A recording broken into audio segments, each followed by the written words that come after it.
Shalom bien-aimés, que la paix du Seigneur soit multipliée dans la vie de chacun de nous, dans le précieux nom de notre Seigneur et Sauveur, Jésus-Christ. La grâce nous est encore donnée pour que nous soyons encore autour de la parole de Dieu et que nous prenions l'essentiel de ce que Dieu a prévu pour nous dans cette saison. Le premier numéro, nous avons commencé à parler de la profondeur qui attire la hauteur. Et nous y voici encore pour continuer dans la même lancée. Que Dieu te bénisse abondamment. Prions le Seigneur. Adorable Père, dans le nom de Jésus, que la grâce nous soit encore donnée de t'écouter de manière singulière, de manière particulière. Je prie que ta puissance accompagne cette parole et qu'elle révolutionne la vie d'une personne. Merci Saint-Esprit, au nom de Jésus-Christ. Amen.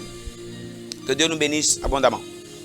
Alors nous avons dit que la profondeur que nous avons nous qualifie pour la hauteur. Si tu n'avais pas encore suivi la première partie, je te prie de la suivre. Ça te permettra de comprendre un peu la chronologie de ces paroles. Que Dieu te bénisse. La profondeur nous qualifie pour la hauteur. La profondeur attire la hauteur. Nous avons dit, plusieurs de nous voulons la hauteur, nous voulons la visibilité, nous voulons manifester la gloire de Dieu, mais le problème est que au niveau de la profondeur, il y a un problème. Nous avons dit la profondeur d'une maison, la profondeur d'un étage permettra à ce que plusieurs niveaux soient posés. Alors si nous voyons une maison qui est très élevée, un étage de 10 niveaux, de 15 niveaux, de 20 niveaux, ça dépend aussi des pays. Si nous vérifions la fondation qui est faite, la fondation serait plus profonde et prendra assez d'équipements, prendra assez de choses. Et plus la profondeur est ancrée, elle est bien faite, alors là, la hauteur est qualifiée. Alors ce bâtiment est qualifié pour avoir plus de hauteur. Et nous reprenons avec la parole de Dieu dans le livre de Luc, chapitre 5, à partir du premier verset. Il est écrit, comme Jésus se trouvait auprès du lac de Génézareth et que la foule se pressait autour de lui pour entendre la parole de Dieu, il vit au bord du lac 2 bacs d'où les pêcheurs étaient descendus pour laver leurs filets. Il monta dans l'une de ces bacs qui était à Simon. Et il le prit de s'éloigner un peu de terre. Puis il s'assit et de la bac, il enseignait la foule. Lorsqu'il eut cessé de parler, il dit à Simon, avance en pleine eau et jetez vos filets pour pêcher. Simon lui répondit, maître, nous avons travaillé toute la nuit sans rien prendre, mais sur ta parole, je jetterai le filet.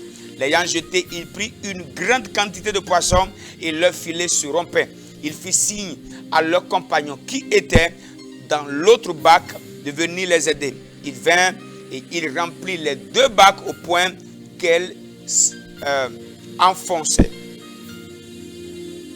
Au point qu'elle s'enfonçait. Quand il vit cela, Simon-Pierre tomba aux genoux de Jésus et dit, Seigneur, retire-toi de moi parce que je suis un homme pécheur. Et ici précédemment nous avons dit, la première chose que Jésus a imposé à Pierre, qui doit faire une pêche miraculeuse, est qu'il s'éloigne un peu de terre. Il dit, quitte la terre. Et il lui dit maintenant, avance en pleine eau. Cette deuxième partie, je voudrais nous parler de l'importance d'avancer en pleine eau. Tous ceux qui ont soif de vivre de grandes choses avec Dieu doivent comprendre, premièrement, qu'il faut d'abord quitter la terre. Il faut quitter la réalité de la terre et se connecter aux réalités du ciel. La deuxième chose, il faut avancer en pleine eau. Lorsque Jésus parle ici de la pleine eau, il est en train de parler de la profondeur de l'eau. Il est en train de lui dire de quitter là où l'eau n'est pas profonde et d'aller dans la profondeur, là où l'eau est profonde. La parole de Dieu nous dit que c'est ainsi qu'après avoir jeté le filet, il eut une grande quantité de poissons au point où les filets se rompaient. Il était obligé de faire appel à ses compagnons qui vinrent aussi et les 2 bacs étaient secoués à cause de la quantité et de la grosseur des poissons qu'ils avaient pris. Alors là, nous pouvons comprendre, lorsqu'on avance en pleine eau, on a la capacité d'avoir plus de poissons. Voilà pourquoi je voudrais te dire, les grandes choses de Dieu auxquelles tu aspires exigent de toi que tu ailles en pleine eau. Il faut que tu approfondisses ta relation avec Dieu. Parce que c'est la profondeur qui attire la hauteur.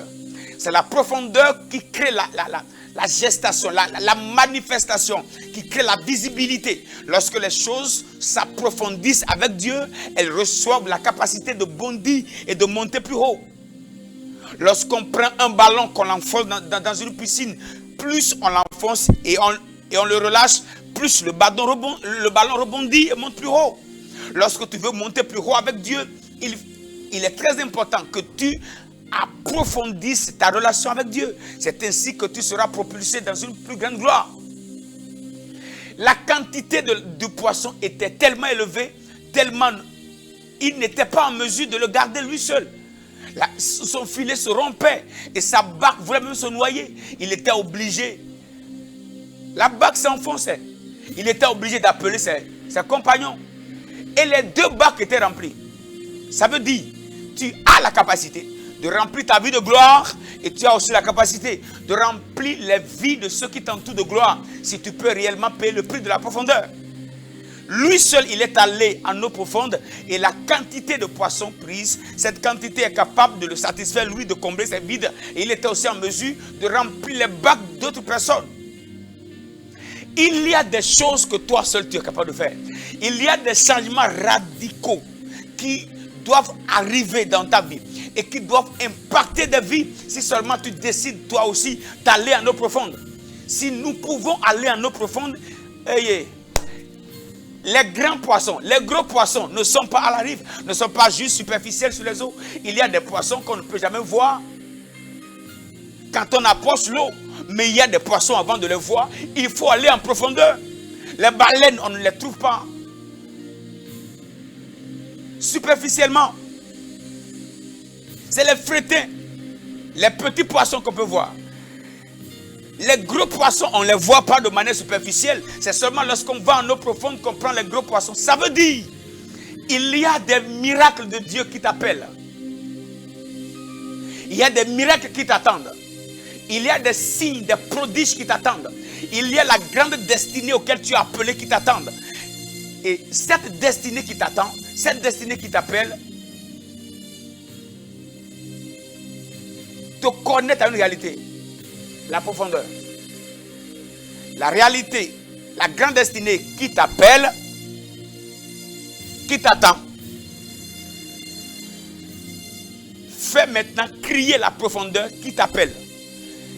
La profondeur, lorsque tu répondras à l'appel de la profondeur, tu vas maintenant répondre à l'appel de la hauteur, de la manifestation de la gloire.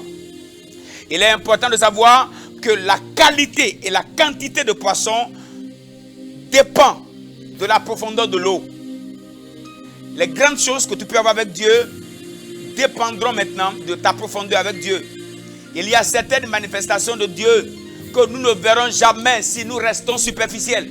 Il y a des gloires de Dieu que nous n'allons jamais vivre si nous restons superficiels. Il y a des manifestations de Dieu qui ne seront jamais réelles si nous restons superficiels. Il est temps que tu quittes le superficiel. Et généralement, nous ne sommes qu'en train de critiquer les faux. Telle personne est fausse. Il y a faux ici. Il y a faux ici. Il y a faux là-bas. Il y a faux là-bas. Ma perception des choses a changé à partir du moment où Dieu m'a dit la meilleure manière d'attaquer les faux, ce n'est pas de les critiquer, ce n'est pas de les dénoncer, ce n'est pas de les insulter, mais c'est d'être le vrai. Et c'est de révéler le vrai. Tu vas arrêter les faux quand tu vas révéler le vrai, quand tu vas manifester le vrai. Parce que la voix du vrai ne peut pas être étouffée par la voix du faux. La voix du vrai ne peut pas être étouffée par la voix du faux. Mais la voix du faux peut être étouffée par la voix du vrai. Si le vrai résonne quelque part, il y a les faux qui vont disparaître. Les faux vont disparaître lorsque les vrais vont monter. Si les faux réussissent à faire plus de bruit, c'est parce que les vrais ne sont pas là. La meilleure manière d'attaquer les faux, c'est d'être un vrai, c'est de montrer le vrai.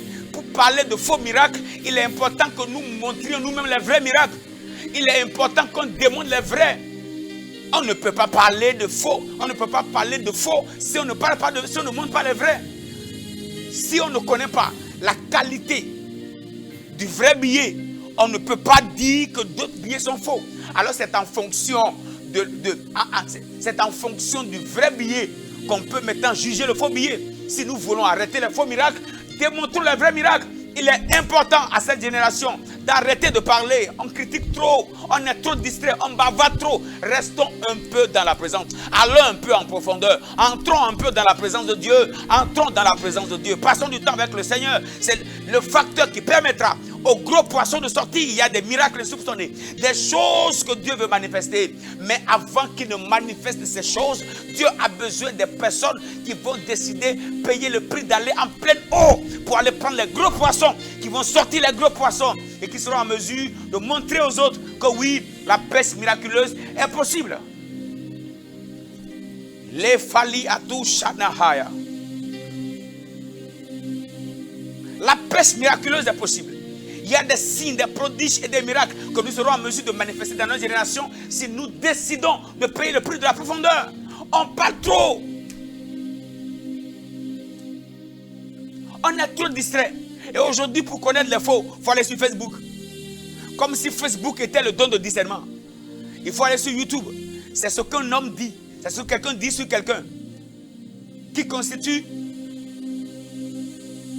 l'élément de mesure. On doit entrer en profondeur. La distraction est énorme. Jésus revient bientôt. Et Jésus ne viendra pas nous chercher dans cette distraction-là. Il est important que nous décidions d'approfondir notre intimité avec Dieu, que nous allions de manière plus profonde, qu'on exagère dans les choses de Dieu. Il est temps que tu approfondisses ta relation avec Dieu. Il est temps. Il est temps, il est temps, il est temps. La profondeur peut prendre du temps, mais la hauteur devient rapide. Je répète, la profondeur prend du temps, mais la hauteur devient rapide. Lorsqu'une maison est en construction et la fondation est en train d'être faite, parfois on ne sait même pas ce qu'ils font. Ils sont là, rien ne monte, mais ils passent parfois des mois. Ça dépend aussi de la montée, de ce qui veut monter. Alors là, ils prennent du temps dans la profondeur. Mais lorsque ça commence à monter plus haut, la rapidité s'observe. Pourquoi? Parce qu'ils ont pris le temps de créer une fondation qui est en mesure de porter la hauteur. Il est temps que nous allions dans la présence de Dieu et que nous passions du temps dans la présence de Dieu. Le niveau où tu es est en fonction de ta profondeur. Le poisson qui est dans ta main, c'est en fonction de ta profondeur. Si tu décides d'aller plus bas, de t'approfondir, c'est de là que tu peux rencontrer les gros poissons. C'est de là que tu peux sortir les gros poissons. Et tu es en mesure de nourrir tout le quartier. Par la vie de Dieu qui t'aurait blindé, qui t'aurait impacté, tu seras en mesure de remplir d'autres bacs. L'onction que tu vas commencer à libérer sera en mesure d'impacter plusieurs vies. Tu seras en mesure de nourrir plusieurs autres personnes. Il est important que nous approfondissions notre relation avec Dieu, notre consécration. Il est important que la consécration arrête d'être superficielle, que nous nous consacrions réellement à Dieu, qu'on se dispose à Dieu, qu'on aille en eau profonde et qu'on aille chercher les gros miracles. La puissance de Dieu, la gloire de Dieu, pour qu'elle se manifeste. Dieu a envie de faire de grandes choses. Mais le problème est que Dieu a des enfants qui sont trop bavards. Trop bavards. Oh Dieu, que la grâce nous soit faite d'entrer dans les profondeurs de tes choses et de prendre les choses d'en haut que tu caches dans ton intimité, que tu caches dans la profondeur et que nous les sortions et que nous les manifestions et qu'au travers de nous que plusieurs vies assoiffées soient étanchées. Que ta grâce nous soit donnée et que le surnaturel nous soit accessible. Oh Dieu, que tu nous aides afin que nous soyons ancrés dans ta présence. Et que nous prenions les choses de la profondeur. Que nous les sortions de la hauteur. Et que cela permette à tes enfants de vivre le surnaturel. Il est temps, oh Dieu, que tu nous aides. Aide-nous, Seigneur. Au nom de Jésus-Christ. Amen.